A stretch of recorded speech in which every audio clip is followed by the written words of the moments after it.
بسم الله الرحمن الرحيم. متتبعي قناة خراز عبد القادر، مرحبا بكم. تنتلاقاو من جديد في حلقة جديدة. الحلقة ديالنا اليوم تتعلق بواحد الشخص، راجل كبير 50 من العمر، راجل قوي، عنده واحد المطحنة كما المطاحين العمومية ديال الزرع، تيطحن الزرع الناس. تتعرفوا المطحنات ديالنا وكهو معروف عندنا في المغرب الحمد لله، وهذا من التراث ديالنا. تتبقى المطحنه تطحن الزراعه، تطحن الذره، تطحن كاع اللي بغى يطحن شي حاجه. قدام باب المطحنه تلقى واحد العيالات تينقيو الزرع، عيالات جالسين من هنا ومن هنا، تلقى 4 5 6 عيالات تينقيو.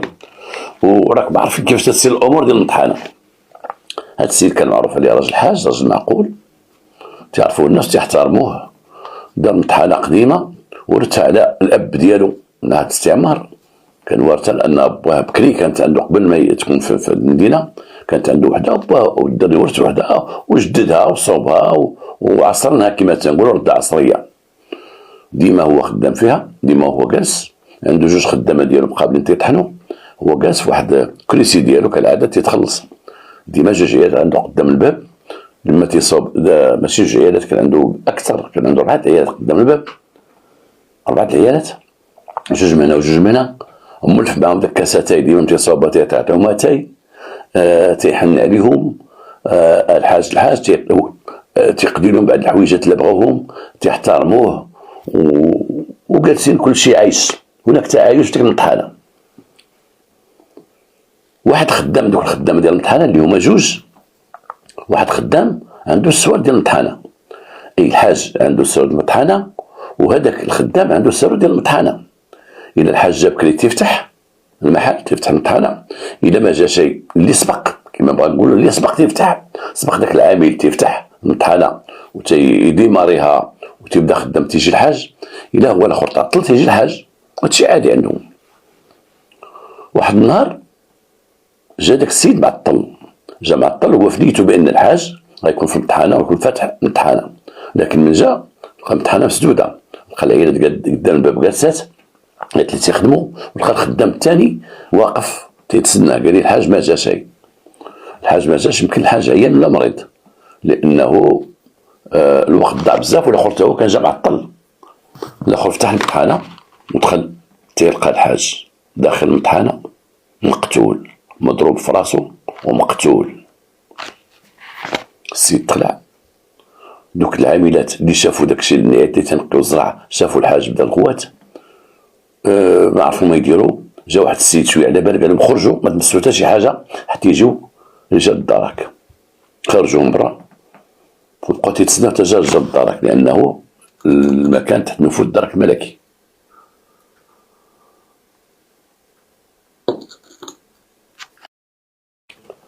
جاو الدرك الملكي، داروا المعاينه ديالهم، داروا المعاينه لقاو الحاج مقتول.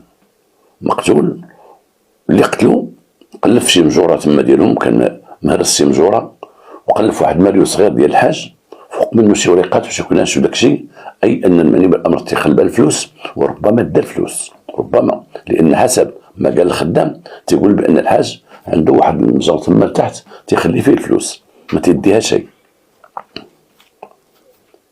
الدرك الملكي تيقلبوا هنا وهنا، تيشوفوا شنو كاين شنو خاص. تيلقاو واحد الخنشه فيها تنفيحه، عرفوا التنفيحه اللي تيتنفحوا تنفيحه، ديك التنفيحه ديال كواري وحاطه تما، اي قابله للبيع.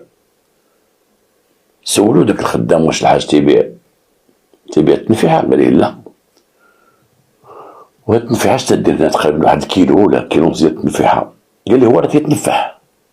واش الحاج تيتنفح يخدا كيلو ديال التنفيحه خلاها باش زعما ما عمرو يحتاجها؟ غتبرد التنفيحه، راك تعرفوا الناس اللي تينفحوا راك تعرفوا التنفيحه تتبرد، مسألة تتبرد ما تيبقاش فيها داك الشيء اللي خصها تعطي، ما تيبقاش فيها، ما تعجبش الناس يتنفحوا لما تتولي بارده، خصها تتصوب، تدوز لها واحد المده ديال نهار ولا يومين، خصها تتباع وخصها تكونسوما. لقاو ديك التنفيحه تما، قالوا ربما الحاج معروف اللي تيتنفح وعنده صحابو بزاف تيتنفحوا تا هما داك حيت هاد الناس ديال التنفيحه تنشوفوا انا، تنشوفهم في القهوه فين تنجلس انا، سون ايكيب، دوك هما اللي تنفيها، تيكونوا فريق بقاو تيجلسوا تنفيها. انا ما تنشوفهاش هي ممنوعه، ولكن ما تنشوفهاش انا ممنوعه بحال المخدرات اخرى، ولكن بحال الكارو بحال راك عارفين التنفيحه، واخا هي ممنوعه من واحد الناحيه البيع ديالها وداك الشيء وهذا الكونسوماسيون ديال الاستهلاك ديالها. حنا الشرطه ما كناش نعطيوها، ما تنديوهاش فيها، ما تنديوش واحد تيتنفح نقول لها نقدموك المحكمه، ولكن كنا تنشدو شي واحد اللي تيبيع وتنقدموه. على اي لها اضرارها حتى هي ولها مستحباتها حسب دوك الناس المبليين. الناس اللي تكون في القهوه تيجلسوا راه تعرف كل واحد تيجيب ديك القرعه ديالو ديال التنفيحه، هي ديك القرعه تيديروها الدول العينين، تيجيبوا عامره وتيبقى يبدلوا بعضياتهم، هاك دوق هادي هاك شوف هادي هاك دوق هادي هاك شوف هادي. عادات وتقاليد مشات عندنا بكا في المغرب، ولكل دوله عندها واحد ما نقولش مخدر، ولكن كل دوله عندها شي حاجه بحال هذا الشيء هذا. تنشوف بان في اليمن عندهم القات في اليمن تشوف تيمضغوا تيديروا فمهم تيولي فمهم غليظ هكا كواري، اليمنيين جالسين فمهم عنده كواري، ولكن بالنسبه للدوله عادي. واحد النهار سول الرئيس ديال اليمن واحد الصحفي سولو قال ليه واش هاد القات اللي هو مخدر واش ماشي ممنوع عندكم في البلاد؟ قال لي لا حتى انا راه تنديرو، هو فمي تنهضر معاك هو فمي. رئيس الدوله عنده الله يرحمه مسكين عنده تا هو تيدير القات، هادشي عادي. وانا تنقول لنا ديما في هذا الميدان هذا اللهم الكيف في السبسي، اللهم الكيف في السبسي اللي ورثنا هذا الشيء على جدودنا، ولا المخدرات القويه اللي ولات دابا، وهاد المصائب اللي ولات دابا، هاد الكينات وهاد المخدرات القويه والغبراء والروينه وداك التخربيق والخطر بعينيه ماديا وصحيا تيهلك. اما السبسي راه كان السبسي تيشدوه الناس شيبانيه كبار وصغار وكذا تيكمل السبسي عادي، وما كانش تيهضروا كاع على المضرات ديالو، وما بانوش المضرات ديالو. شفنا الناس كماو 70 عام و80 عام و90 عام وكماو الناس وما، وانا ماشي تنشجع على هذا الشيء هذا، ولكن تنقول كان ذاك المخدر التقليدي ديالنا احسن من هذا الشيء اللي كاين دابا. على اي البوليس بداو في البحث، الدرك بداو في البحث ديالهم، بداو العاملات اللي قدام باب تصنتوا لهم، ما عندهم ما يقولوا، ما عنده عداوه، ما شافوا مخاصم مع شي حد ولا تيدابس مع شي حد، ما عارفين حتى شي حاجه.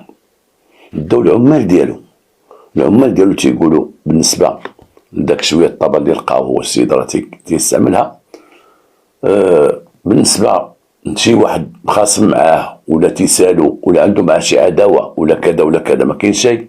بالنسبه عنده علاقه بشي مراه خارج اطار الزوجيه ما عنده شيء. الحاج راجل ما تيسالوه ما تيسال حد، هادشي تيعرفوا عليه. هنا دازوا العائله ديالو ودازوا المراه ديالو، جابوا المراه ديالو قبل عفوا ما يمشيو للمراه ديالو، مشاو الحراس الليليين اللي تيعسوا. كاين جوج عساسين ليليين، واحد تيعس الحوانت ديال ديك الشارع في كان مطحنه كاملين، وواحد عساس في واحد القيصريه. هذاك اللي عساس في القيصريه تيقول انا عساس في القيصريه، في الليل تنسد القيصريه وتندخل القيصريه، وخاطر القيصريه مجاوره مطحنه، تيقول تندخل القيصريه وتنجي مره نطل من حدا الباب وترجع، ما تنحل حد ما تنحل حتى شي واحد، الا في شي حاله ديال استعجال جا شي واحد من الناس اللي عندهم الحوانت في القيصريه تنحل معاهم الباب، نحل لهم الباب ويدخل حوانتهم ياخذوا شي حاجه او يحطوا شي حاجه وتيخرجوا. هادشي اللي كاين. ولكن انا ما تنديهاش في الحوانت ديال برا وما تنخرجش نطل ما تناكل هكا حدي باب القيصريه. العساس الثاني تيقول ودي انا اساس عند الزنقه كامله، وديك الليله ديال القتل ديال الحاج انا جيت لقيت الطاحونه مسدوده ما فيها حد، ولكن لقيت انا واحد الطوموبيل 207 كبيره قديمه واقفه، وشفت واحد السيد ناعس على الفولون، ناعس هكا على الفولون، وسمعت الهضره داخل الطوموبيل. انا قلت ربما هاد الناس تيجيو من الجبل كما هو العاده وتيوقفوا هنايا في الشارع، تيكونوا غيتسارحوا، غيكونوا جالسين الناس جالسين تهضروا بعضياتهم. وشفت انا داك الشيفور ناعس على الفولون، قلت هذا الشيفور هذا يمكن عيانين، هادو جا الطريق طويله ما ديتهاش فيهم، بعدت منهم وكملت خدمتي، تنمشي ونجي في الشارع، تنمشي ونجي. واحد الوقت ملي لقات شي 5 الصباح، دزت عاوتاني وحده الطاحونه تتبان لي الطوموبيل مشات في حالتها، ما عطيتها حتى شي اهميه، ما عطيتهاش اهميه، خدتها مشاو في حالتهم. اذا قلت انا الناس اللي كانوا بايتين هنا الصباح راه سافروا مشاو، ما سلمتش عليهم، ما هضرتش معاهم، ما تكلمتش معاهم، هادشي اللي كاين. اذا سياره عابره، سياره جاو الناس وقفوا تما ومشاو، ما عندوش الحق يقول ما ديروا هنا ولا نوضوا ولا خرجوا ولا كذا ولا كذا. اذا هاد المعلومات اللي خداو الدرك الملكي غير مفيده وما نفعتش في الوصول الى الجنات، الى القتله. رجعوا للعائله ديال الحاج. الحاج عنده وليداتو، عنده بناتو، عنده ولادو كبار، بحثوا معاهم كلهم ما عارفين اش واقع. ما تيقولوا باهم ما عندهم شي حاجه عند باهم اللي هي مثلا عنده شي خصام او مع شي واحد او عداء مع شي واحد او علاقه خارج الاطار الزوجي، ما عندوش حتى شي حاجه. جابوا مراته جابوها ولاحظوا بانها ما تتبكيش، مرا واقفه ما تتبكيش، تتهدر طلاقه كانها امراه لم يمت زوجها، تهدر عاديه، تتجاوب على اسئله عاديه، ما تبكي شيء. جات ما لابساش البيض، ان الرجل عاد مات، يمكن باقي ما دفنوش شيء الا ما كانش تلبس البيض. جات هنا الدرك الملكي بحال لا شكوا في هاد المراه، التعامل ديالها، الهضره ديالها ومع الصبا، تهضر بواحد النيرفوزيتي، تقول غير الله اعلم الله اعلم، واش عنده شي عداوه مع شي واحد الله اعلم، واش تيسالو شي واحد شي فلوس الله اعلم، انا ما تيدخلنيش في هذا الشيء هذا، واش ديك الليله كيفاش مشى الطاحونه الله اعلم. عيطوا لي شي وحدين قال لي انا جاي، انا غادي الطاحونه وغنرجع، وخرج. شكون هما هاد الناس الله اعلم. فين هو التليفون ديالو الله اعلم، التليفون ديالو فين هو، شداه معاه الله اعلم، لانه التليفون ديالو ما لقاوش الدرك اثناء المعاينه ديال الجثه، اثناء المعاينه ديال مصلحه الجريمه، ما لقاوش التليفون ديالو. كي دار التليفون ديالك واحد التليفون صغير قد هكا، ما عندكش هنا، ما عنديش هنايا، ما شفتوش انا واش هزو ولا ما هزوش الله اعلم. قالوا بون خلينا نشوفوا البيت ديالو فين تيناس، بيت ناس ديالكم نشوفوه. دخل بيت ناس ديالهم تيشوفوا هنا وهنا، كاين شي وراق شي وثائق تيشوفوا فيهم، بغاو يخرجوا شي حاجه من الدار، شي حاجه تنور لهم طريق البحث، ما لقاوهاش. كيلقاو التليفون، لقاو التليفون ديال الراجل، قال له هو التليفون هاو محطوط لا بيت الناس، ما شفتوش. النهار تهضر بواحد الطريقه شجعهم، قال تمشي معنا. مشات معاهم لا بريغاد. هنا دخلوا معها في اسئله وفي داك الشيء. المراه واقفه ثابته كما قال لي هذاك الدركي، قال لك والو، تتجاوب واحد الصرامه وتتجاوب علينا خارجين، وتتجاوب مقلقه ومعصبه. دخلت الشكوك في الدرك الملكي، بداو تيسولوا على التليفون، تيقلبوا التليفون ديال رجلها، تلقاو الارقام كاع اللي فيهم تما، تعرفهم هي او تعرفهم ولادو، وتعيطوا دوك الارقام، تلقاو هذه اختو، هذا صاحبه، هذا الخدام، هذا كذا، هذا كذا، هكذا. اي واحد اتصل به هاتفيا في ديك العشيه فاش غيموت، استدعوا الدرك الملكي وجا، ولكن البحث ما عطا والو. السيده ما قالت حتى كلام، ما بينت حتى حاجه. ما كي غيدور معها السيده تلقوها، لان ما كاينش حاجه ضدها الا التعامل ديالها، الطريقه ديالها، وعدم البكاء ديالها، وبحال الاستهتار بداك الموت ديال رجلها.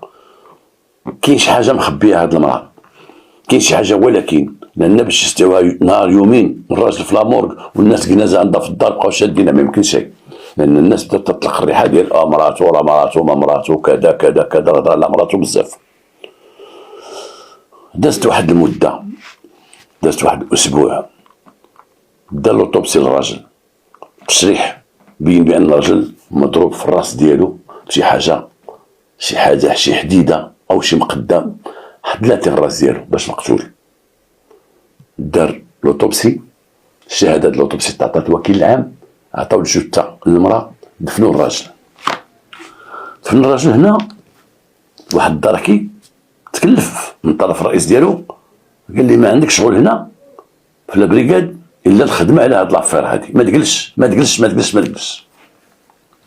بقى داك الدركي كان معروف هو ديك البريكاد دري فايق وهذا بيجيس كيما تنقولوا، ود لا بيجي وفايق ومقاد، ود لا بيجي، لان الدرك الملكي تيقول لا بيجي لا بريكاد جوديسيير، انا تنقول لا بيجي لا بوليس جوديسيير، على ايه هذه غير تذكير بعد الناس. هذاك الدركي مشى تيسول من هنا لهنا وتعاود يسول. كان عنده واحد ولد رشاشي على الضرب والجرح، واحد ولد كان بحوث عليه على الضرب والجرح، وداك الولد كان باسل وكان دري ديما داخل خارج الحبس. ولما جا ضرب واحد اخر وما بغاش يجي ود عليه الرشاش، ولا داك الدركي تيقولوا كما تنقولوا دايز تيدوز على دارهم. ديما كان تيلقى مو تيقول له واش ولدك ما غيجيش، وراه بغا يجي راه خايف، وراه بغا يجي راه مشى عند اختو، وراه بغا يجي قلنا خليه بعدا غير كذا. تيقول له ولدك خصو يجي، خصو يجي، غير يجي بيه، غير شوفي غير يجي بيه وشوفي الناس اللي ضربهم ولا بغاو يتصالحوا حنا غنساعدوك في الصلح وكذا وكذا وكذا وكذا. تيهضر معاه باش تجيب ولدها. واحد النهار عاوتاني داز عليه الحاج لاباس بخير غا فينا ولد الدري، قالت لي ما كاينش كذا كذا كذا كذا. ايوا شتي ودابا تشوفي يصدع نايض ومرطح مقتول. ايوا ولدك هربان وولدك ضرب واحد، وربما بقاو يبحثوا غادي يخرجوا تا فولدك يقول لك ولدك ضرب ولا خدم الطاحونه، وتولي بلا ولد. ايوا جيب يحسن لك وكذا وكذا. دار الحديث بينه وبينها، من خلال الحديث قالت لي هي راه بقى فيا داك السيد ومرتو راه صاحبتي مسكينه، صاحبتي بزاف بزاف بزاف.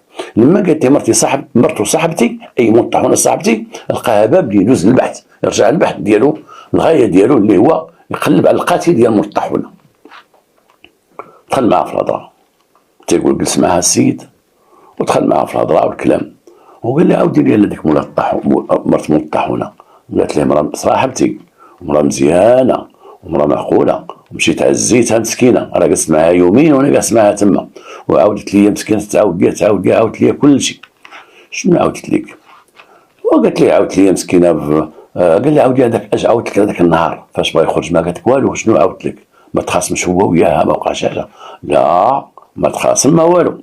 قالت لي قال لها رانا غادي نمشي للطاحونه عندي شي شغل، وقال لها بغا يهضر في التليفون ديالو، لقى التليفون مسالي التليفون ديالو، وخدا التليفون ديالها.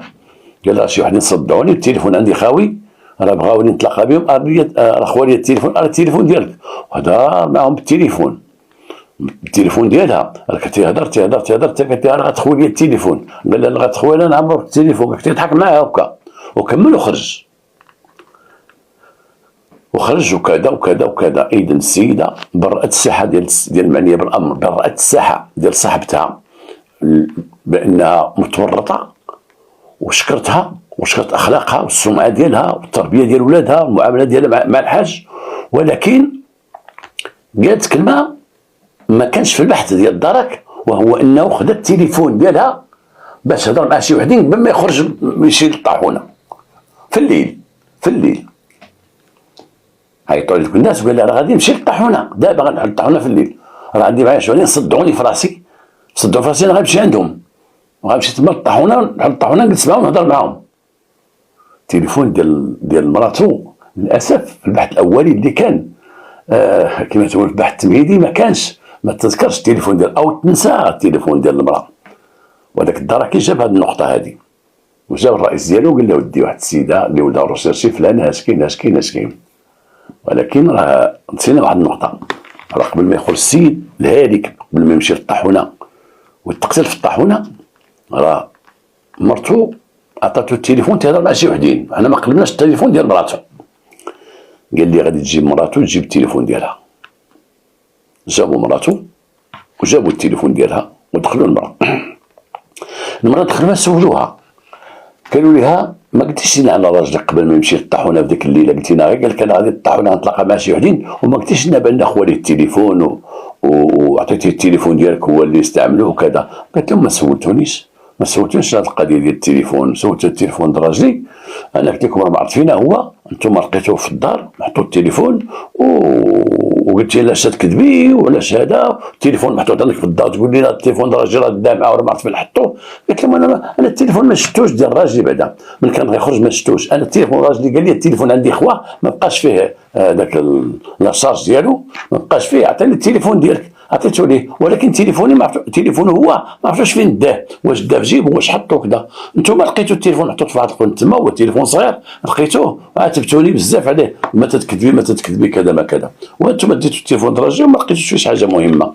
بغيتو التليفون ديالي نعطيه لكم، بقاو التليفون فيه 3 ديزابيل، هادو هما اللي كاينين ديال الناس ما عندهمش علاقه بالعائله، ما عندهم علاقه يمكن بالحاجه عندهم علاقه، ولكن اخر 3 ديال ديزابيل في رقم 1. هنا عمقوا البحث وتوصلوا بداك مول التليفون، توصلوا ليه وتعرفوا عليه ولقاو ساكن في الجبل. هنا انتقلوا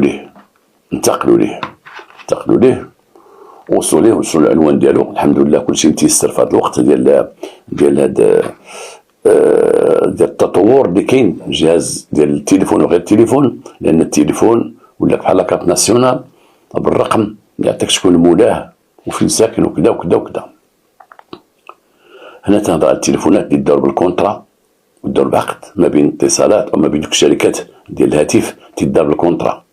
اما داك التليفون اللي تيشريوه من الزنقه وتشريو عند شي وحدين واقفين في الزنقه تيبيعوا الارقام ديال التليفونات، راه ممنوعين، هذوك راه ممنوعين والدوله تتمنعهم، وهذوك تتلقى عليهم تقدموا للعداله، الشركه اللي هي تابعه لهم هي المسؤوله، لان منهم تيشريو دوك العصابات والارهابيين داكشي من عند دوك تيشريو شي ارقام اللي تيشريوها ويعاودوا يرميوها ويشريوها ويعاودوا يرميوها.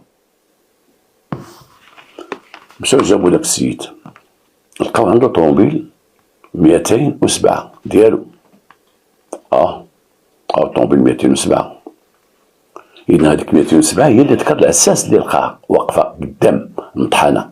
إذا تفكرتوا معايا قلت لكم في الأول هاد 207 مذكورة لأنها كانت واقفة قدام الطاحونة في ديك الليلة. جابوا السيد، جابوا البريكاد هو السيارة ديالو، بقاو تعمقوا معاه البحث. من حسن الحظ ديال الباحثين أن المعني بالأمر أنكر بأنه كان واقف قدام المطحنة بديك الليلة. تيقول لا أنا ما سافرت حتى شي بلاصة، أنا بقيت في داري ما سافرت شيء.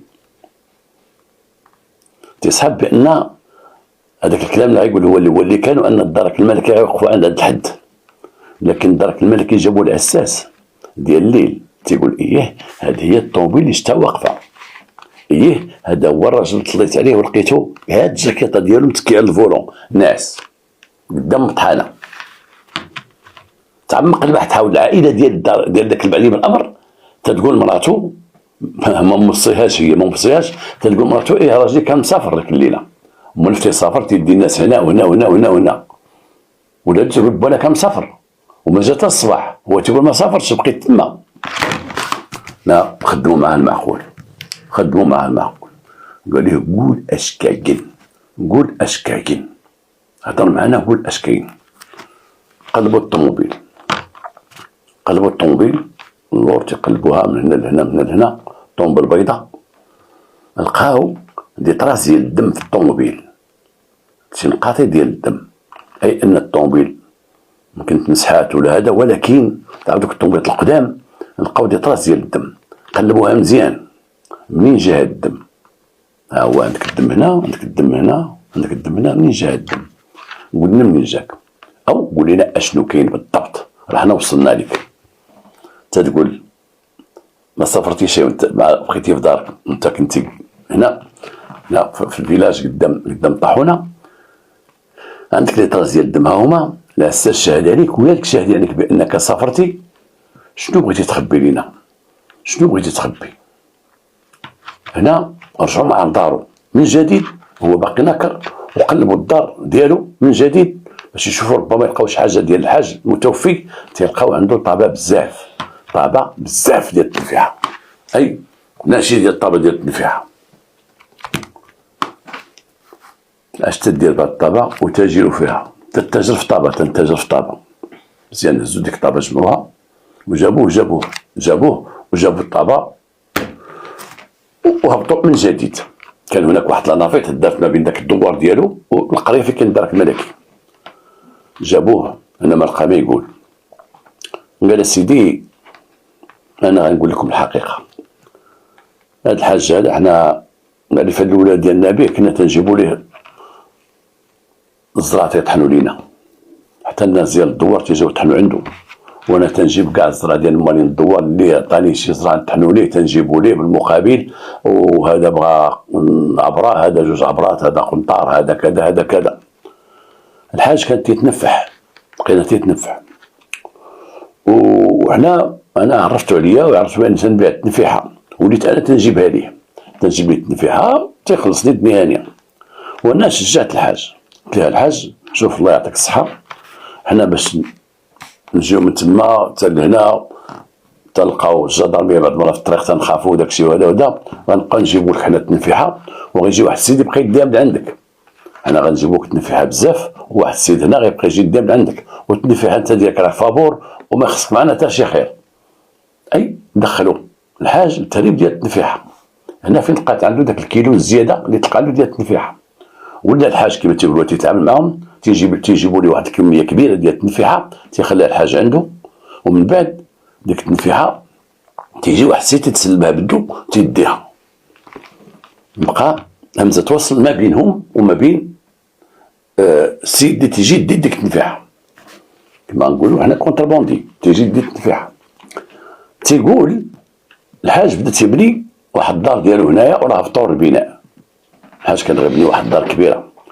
تيقول خدامنا عندنا فلوس، خدامنا عندنا فلوس بزاف، خدامنا عندنا فلوس بزاف، 2 المليون 2 المليون 2 المليون تياخذ من عندنا. حنا تنعرفوا الحاج مطحنه خدامه ولاباس عليه، تيتعامل معنا في قضيه ديال طابه وكذا. حتى الفلوس اللي تيعطيه السيد اللي تدي طابه ولا بقاش تعطيها لينا ولا تيخلي عنده. السيد اللي تيعطيه طابه تيجي تيقول لهم مثلا جاب لي 2000 درهم ولا 3000 درهم، تيقول لهم شوف هذه زيدوا على الحساب، زيد راني واحد في البني. عرفت عندك السيد تيعطيو الطابه عطاها لي تياخذ فلوس، هذه زيدوا على الحساب حسب الاعترافات ديالو. تيقول فلوس ديال الطابه ولا تياخذها، وفلوس اللي تنسلفوا حنا فيما تنجي تقول لي جيب لي 5000 درهم، جيب لي 6000 درهم. حنا قلنا الحاج تيصوم مشروع ديال دارو، الحاج عنده فلوس وعندنا علاقه به وعنده فليحه تيفلح وداك الشيء، ما كاينش مشكل ديال الحاج. ولكن الحاج لما حنا تزيرنا وحنا عندنا ازمه وعندنا جفاف وعندنا كذا، وتنطلبوا الحاج فلوس ديالنا، فلوس ديالنا تنطلبوا الحاج يعطينا فلوسنا. الفلوس بقى تيغوت علينا الحاج، تعطينا شي حاجه قليله 50 فرانك ولا 60 فرانك وشو ولا تيغوت في وجهنا، وبحال ما بغاش يعطينا فلوسنا اللي هي كثيره، ديك 2 مليون 2 مليون 2 مليون هذا ما تذكرهمش لينا. حنا بقينا نتفاهموا مع الحاج عطينا فلوسنا سيدي، عطينا فلوسنا، ما بقيناش نخدموا معاك ما نتعاملوش معاك، عطينا فلوسنا. انا وليت ما عندي فلوس، انا ما عندي فلوس ديال اللي بغيتو ما عندنا فلوس. جيت انا وجوج افراد ديال عائلتي خويا ومسيبي، وجينا عنده شحال من مره، وديك الليله جينا عنده عاوننا عليها كما تيقولوا، عاوننا عليها غوتنا عليه بزاف، وقلنا له حنا جايين، وجينا وتلاقينا وجا وحل المطحنه وقالنا ندخلوا داخل المطحنه. قلنا له الليل هذا خلينا غير في الطوموبيل، نجلس معنا في الطوموبيل. وطلع هو الطوموبيل اللور تيقول هذاك انا جلس لقدام، خويا ونسيبي جلسوا مع اللور، بقاو تيهضروا معاه وتانا تنهضر معاه خلينا في كرسي. تنقول له ودي عطينا شغلنا، عطينا فلوسنا. انا وليت تقول ما عنديش ما نعطيكم صافي، ما عندي ما نعطيكم صافي، بلا ما تبقاو تجيو عندي، نهار تكون شي حاجه نصيفطها لكم.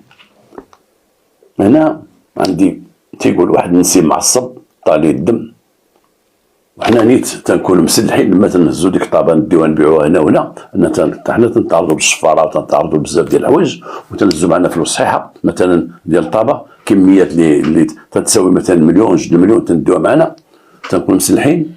هذاك جبد واحد الزباره تيقول لها نسيبو وتشاد معاه، قال لي بغيتش تعطينا لا، طيحوا في الطوموبيل بقى عليه الراس داخل السياره. كان الوقت الليل، كان شي 2:30 ديال الليل ولا 3. هنا مشادينو تما باش يعطينا فلوسنا. تنبغيو نهبطوه المطحنه باش يجبد لنا فلوس، ما تدخلش عندي المطحنه ما بقاش بغا يخلينا. ضربناه ضربوا نسيبي، شادوا مع خويا وداك الشيء، طيحنا ونكت معاهم اللور، هبط معاهم اللور شديناه، ولما ضربوا وشفنا الدم بزاف وداك الشيء والحاج فقد انفاسه طلعت انا لقدام بقيت شاد في راسي وتكعلفونا هنا فين شافوا العساس بان تيسحبوا ناس تكيب وخلينا جالسين اللور. بقينا تنفكروا اشنو غنديروا. كان داك العساس تيمشي ويجي تيقول علينا خلينا العساس تبعد وحلينا المطحنه ودخلنا على المطحنه لداخل ودخلنا وسدينا علينا وقلبنا المطحنه. لقينا شي فلوس في المطحنه، لقينا شي 7000 درهم، لقينا شي سوانت وداكشي جمعناهم وديناهم. طابه اللي لقيتو ما رديناش لها البال، جمعنا داكشي وسدينا الباب وخرجنا مشينا في حالنا. علاش قتلوا الحاج؟ قتلوا على الديون اللي تيسالوه. علاش قتلوا الحاج؟ لانه الحاج كما تيقولوا دخل راسو في النخاله. اللي دخل راسو في النخاله تنقبوه الدجاج. تيقولوا الناس الحاج انت واحد الراجل عندك وليداتك، عندك واحد الاسره محترمه، عندك واحد البليه فيك ديال طابه شغلك هذاك. نهار تحس بالمرض وتقطع لك التنفس راه تولي تحيدها. مشيتي وليتي تتاجر، انت وليتي وسيط في التجاره في طابه، تعطي من هذا لهذا، تعطي من هذا لهذا. استغليتي هذوك الناس لانهم دي كونترابونديست، لانهم مساكين في الجبل وداك الشيء وهذا، وديتي تراميتي لهم على فلوسهم. سلفوني دخلتي في المشروع ديال بناء الدار وانت ما عندكش فلوس الكافيه، ما وجدتيش ربما ما وجدتيش فلوس الكافيه للدار، ما وجدتيها شيء، وليتي تضرب غير من عند هذا من عند هذا. تتسلف. استغليتي الثقه ديال الناس فيك، استغليتي الثقه ديال هاد الناس هادو فيك. ولكن هاد الناس ديال الجبل والناس ديال الجبل تنعرفوهم واعرين وقاصحين وتدافعوا على حقوقهم بعض المرات بعنف، حسب ما تعرف انا خلال المده اللي دوزت في الشرطه القضائيه. الناس ديال الجبل تيكونوا قاصحين، تيكونوا واعرين في الحق ديالهم، وتيكون القتل عندهم شويه سهل، ماشي سهل، ما يقدمون على القتل وبعنف، ما تيمشي المحكوم. هادشي اللي وقع لي مع هادو، داني فلوسهم، عطيني ركبوا في الطوموبيل يتفاهموا باش يقول لهم هاكم فلوسكم، حيت ما قال ليه كما تيقول اخو باعتراف ديالها، تيقول انا صافي انا نجيب لكم فلوسكم تسناوني قدام الطاحونه. يمكن قدام الطاحونه عطاهم شي قدر قليل ما قبلوه شيء، ما زيدنا وقع داك التصادم بعضياتهم، داخل داك الطرف الثالث نضربوا وطيحوا. خلال البحث مع الطرفين الاخرين تيقول نفس الهضره، هذاك تيقول نعم شدينا وطيحنا داخل، بدينا تنقلبوه بغا يغوت ما خليناه شيء. تيقولوا الثالث هو نسيب ضربوا وعاود ضربوا القتل. ولكن كلهم عندهم المساهمه وعندهم مشاركه في القتل. ثلاثه، هذا شدوا وهذا طيحوا الاخر ضربوا. ما يمكنش غير يحسبوا غير اللي ضربوا وداك اللي شدوا وداك اللي سد فمه وداك اللي شد رجليه وداك داك اللي هزوا، ديك الهزه اللي هزوا ودخلوا للطاحونه داخل حطوه. الحمد لله اللي هزوا في الطاحونه حطوه. كون هزوا ديك الطومبيل داو شي خلاو ورموه. غتبقى يلاه واحد العساس تيقول انا واحد الطومبيل بيضاء قديمه، انا ما عرفتش الارقام ديالها، كما قال في المحضر ديالو انا ما قاريش، ما عرفتش الارقام ديالها. كورموه في الخلا غتكون هضره اخرى، كلام اخر، ربما هذاك يتشد او ما يتشد شيء تماما.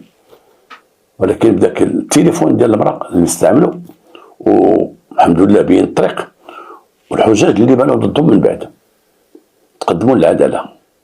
ثلاثه تيقول لي الدار كيتحكموا 30 عام باش تحكموا هما ثلاثه. الحاج دخل راسو في المخاله وينقبوا الدجاج، انت ممكن انت بالمطحنه ديالك جالس مع راسك دخلتي السوق اللي بعيده منك السي الحاج. وما اكثر بعض الناس يدخلوا بعض السوق بحال هكا بعيده منهم وتيطيحوا وتيتهرسوا وتبقى عليهم مشاكل ماديه، فلوسهم، بعض المرات في صحتهم، بعض المرات في حياتهم.